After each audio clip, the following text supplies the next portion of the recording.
ቤቱን ዲዛይን መስራትን፣ ቤተ መቅደስ መስራትን፣ መቅደስን መስራትን፣ ምኩራብን ማዘጋጀትን ገለጠላቸው።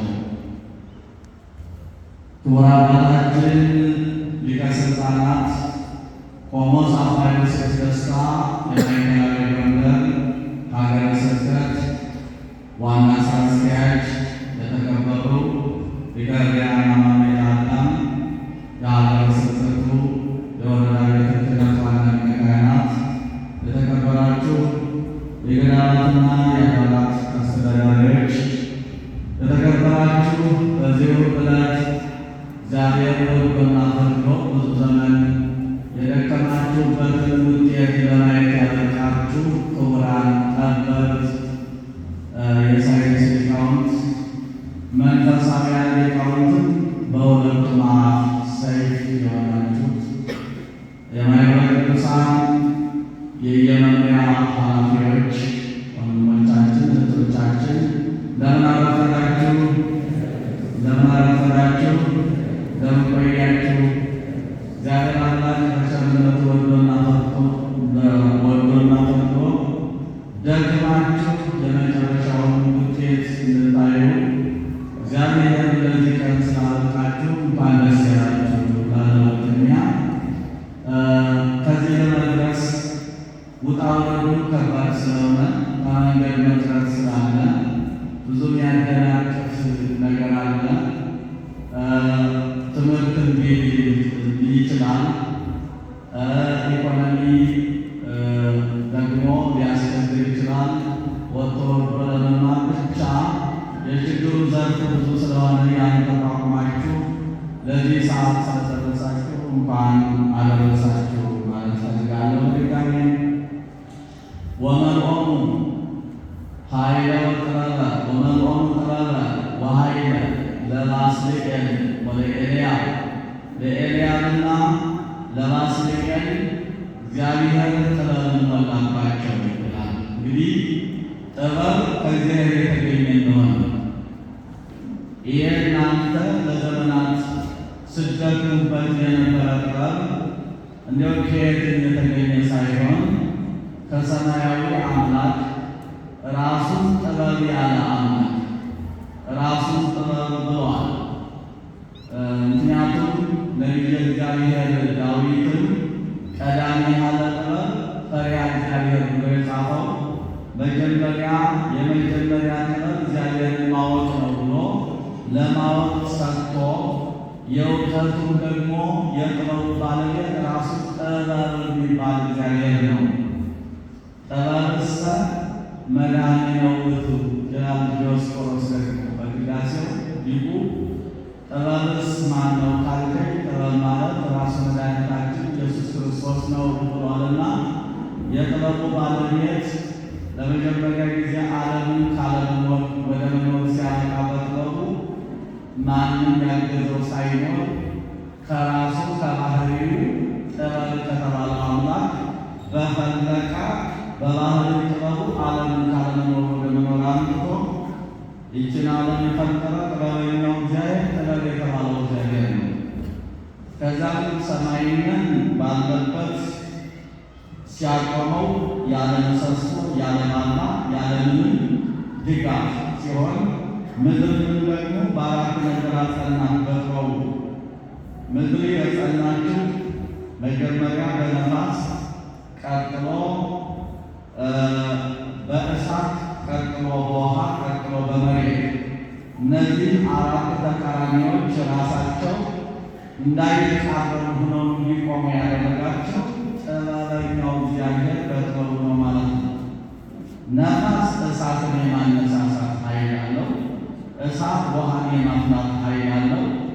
ውሃ መሬትን የመናድ ወይም የመበጥበጥ የመሸርሸር ኃይል አለው።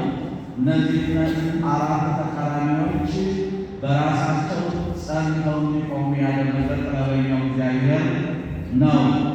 ከዛ በኋላ ጥበቡ በራሱ እንዳይቀር በራሱ ብቻ እንዳይቀር ለሰዎች ጥበቡን ለማስተላለፍ ፈልጎ ለመጀመሪያ ጊዜ ሕገ ልቡና አልፏል። ከሕገ ልቡና በሕገ ልቡና የተጻፈ አንዳችን ነገር ስላልነበረ ሕጉ በልቡና ስለነበረ፣ ነገር ግን ወደ ሕገ ኦሪት በእጅ መጽሐፍ እስከተጀመረበት ድረስ ዛሬ ሁሉ በጽሑፍ እንዲሰፍር ኦሪት መጽሐፍ ከጀመረችበት ጊዜ ጀምሮ መጽሐፍ ተጀመረ ማለት ነው። ወደዛ ባመጣው ጊዜ ለመጀመሪያ ጊዜ ወመልኦሙ እግዚአብሔር ጥበበ ለኤልያብ ባስልኤል ወይም ለባስልኤል ለኤልያብ ጥበቡ ለሰው ልጅ እንዲተላለፍ ብሎ ለኤልያብና ለባስልኤልና ለኤልያብ ለሁለቱም ጥበቡን ገለጸላቸው። እንዲያውም ይላል እግዚአብሔር እኔ ለኡሪ ልጅ ለባስልኤል የሰወርኩት ጥበብ የለም ይላል። ይህ ማለት በእውነቱ ጥበቡ ወደ ምድር እንዲወርድ እግዚአብሔር ነው ይህ ያደረገው ማለት ነው። ከዛ ተያይዞ እንግዲህ የቤተ መቅደስ የደብተራ ኦሪት አሰራር አሁን ይህን ለማንሳት የቻልኩበት ትልቁ ምክንያት ዛሬ በየዘርፉ ጠበብ ስለተሰበሰባችሁ ነው ማለት ነው። እንግዲህ ምንድነው ኢንጂነሮች አላችሁ ማለት ነው። ኢንጂነሮች አላችሁ፣ ዶክተሮችም አላችሁ።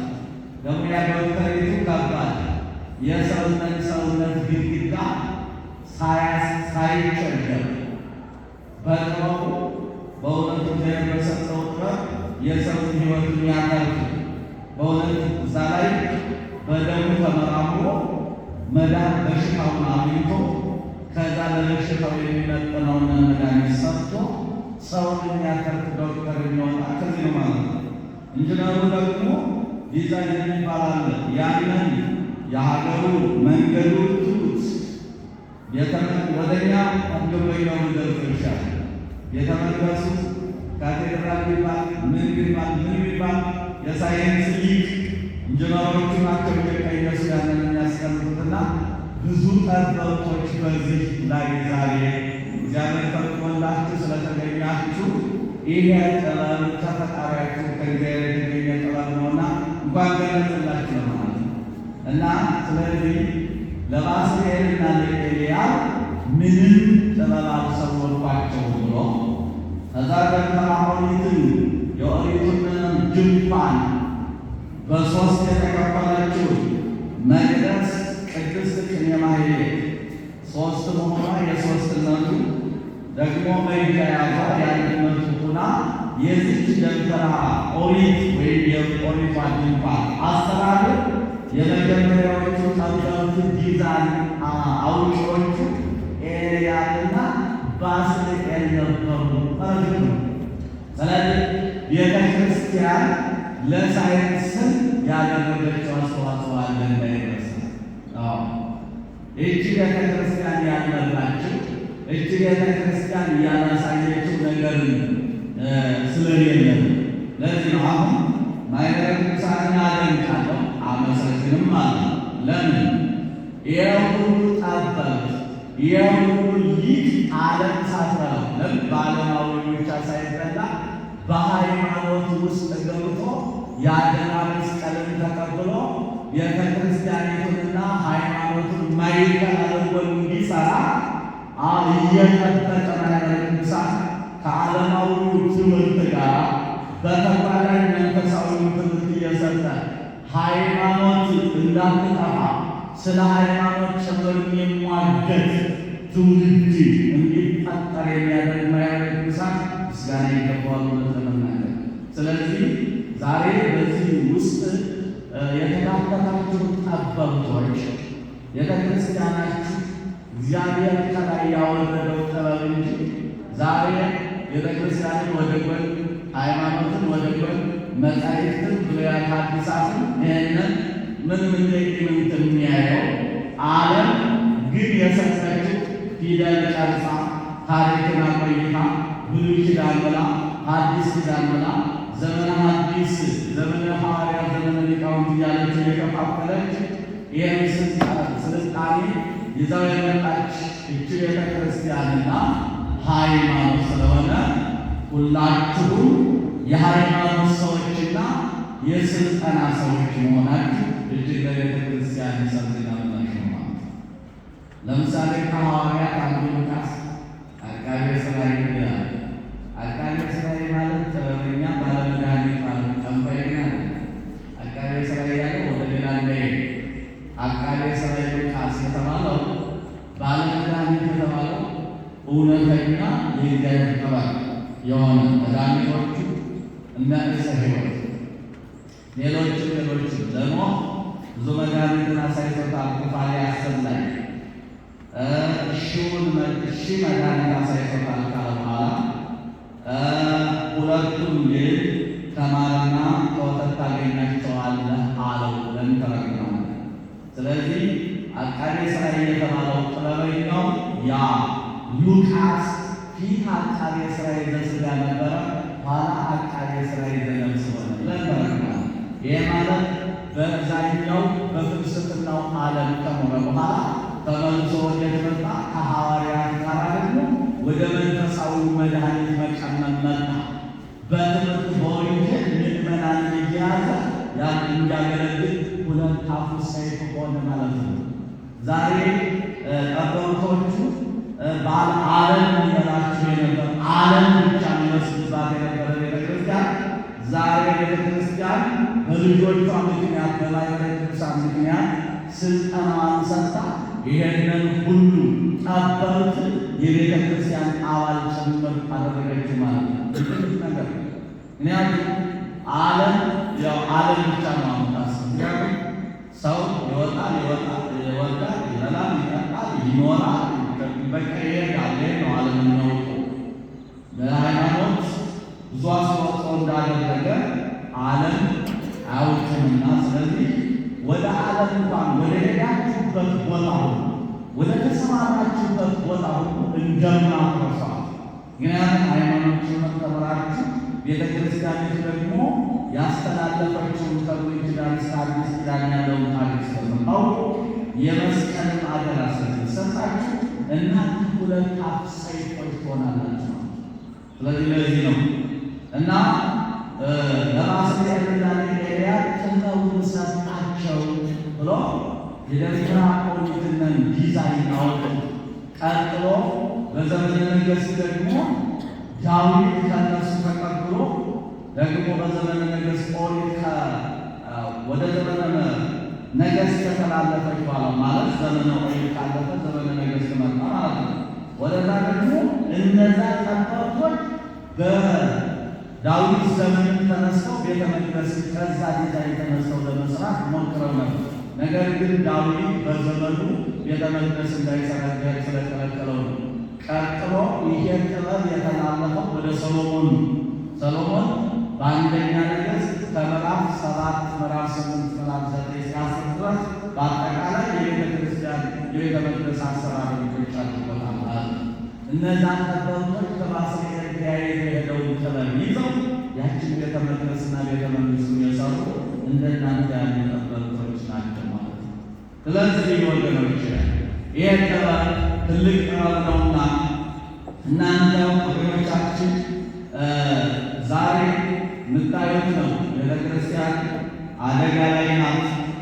እንደምታውቁት ተወጥራ በተለያየ ቦታ ተይዛ ያለች። እንግዲህ አሕዛብ የበዙበት ምናልባት ምዕመናን ያነሱበት ብለን እንኳን ባንናገር አሕዛብ የበዙበት ምዕመናን ያነሱበት ጭራሽ የአሕዛብ ክፍል ሲሆን ነው። ነገር ግን ምዕመናን የበዙበት ሆኖ እያለ ግን ምዕመናን ሰላማዊ እንቅስቃሴ የማያገኙበት ዘመን ስለሆነ ለሌላ ሳልገባ፣ ስለዚህ ወገኖች በዚህ ሰዓት እናንተ ለቤተ ክርስቲያን ታስፈልጓታላችሁ። ምክንያቱም በመንፈሳዊነታችሁ ከመንፈሳዊ ያሉ ከቤተ ክርስቲያኑ ገብታችሁ የጎደለውን በመሙላት ኮምፒውተሮቹ ምኖቹ እዛ ውስጥ ያሉትን ችግር እኛ ማንነታቸው እናንተ ገብታችሁ ክህነት አለ የክህነት ሰዎች ስላላችሁ ሁለት አፍ ሰይፍ ስለሆናችሁ ወደ ቤተ መቅደስ በመግባት የጎደለውን በማሟላት ከዛ ደግሞ በዓለሙ ደግሞ ያለውን ስራ ሁለቱንም ክፍል ይዛችሁ የምትሄዱ በመሆናችሁ እጅግ ቤተ ክርስቲያንን ትኮራባችኋለች። ወገኖቼ እግዚአብሔር በሰጣችሁ ስልጣን እኔ ወንድማችሁ አባታችሁ መመክራችሁ ዛሬ ምዕመናን የሚያጽናና ጠፍቷል። ምዕመናን መፈጠራቸው እስከሚቀሩ ድረስ የደረሱበት ዘመን ነውና እግዚአብሔር በሰጣችሁ ጥበብ እናንተ የሚችል በገንዘቡ የማይችል ገንዘብ የሌለው ደግሞ አይዞህ እወንድምሃለሁ አይዞህ በማለት በነፃ በመርዳት ያላችሁን ጥበብ ሁሉ ሳትሰስቱ ወደ ኋላ ሳትሉ ቤተክርስቲያናችሁን በሃይማኖት እንድታገለግሉ እንዲሁም ደግሞ በዓለሙ ላለው ለዚህ ለተጨነቀው ሕዝብ ዶክተሮች የሆናችሁ በዶክተርነታችሁ በዛ ውስጥ የተቸገረውን እንድትረዱ ደግሞ ኢንጂነሮች ደግሞ ይኸው በመንፈሳዊ በስጋዊ አገሪቱን እንድታገለግሏት ባጭሩ እግዚአብሔር እንኳን ለዚያ ያበቃችሁ እላለሁ። እዚህ በተረፈ እቺ ቀን ዛሬ እንደ ገብረ እግዚአብሔር ፈሳ ታሰቃየ እችንም ዕለት እግዚአብሔር ባርኳታል፣ እንደሰትባት ፈጽመን እንደሰትባት ብሏልና ነቢየ ዳዊት እንኳን እግዚአብሔር ለዚህ ቀን ድል ማድረግ መጀመር አያስፈልግም ማለት ድል ማድረግ ነው። ስንት ከመካከል በእኛ ማለት ፕሮቴስት እኛ በኋላ ይዘን መከራ እያየን ወደ ላይ ራቡ ተቋቁመን ስንማር ከመካከል ቀራንመና ምን አሰቃየኝ ከዚህ ማይቀርብኝ ብሎ ከመካከል የሚቀረው እጅግ በጣም ብዙ ነው።